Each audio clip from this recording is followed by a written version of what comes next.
ابھی یہاں پہ کیا ذکر ہو رہا ہے کہ اللہ پاک جہاد اور قتل و غارت میں فرق بیان کر رہا ہے کہ لڑتے تو مسلمان بھی، اللہ پاک ترغیب تو مسلمانوں کو بھی دے رہا ہے لڑنے کی، اور لڑتے تو غیر مسلم بھی ہیں۔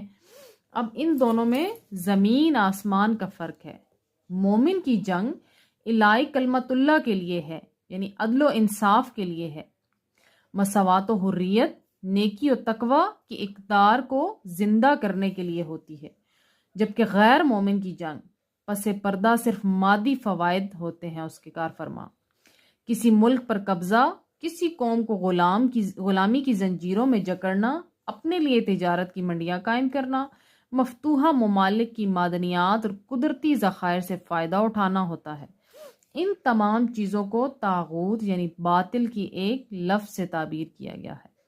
ان مقاصد کے لیے جو جنگ لڑی جائے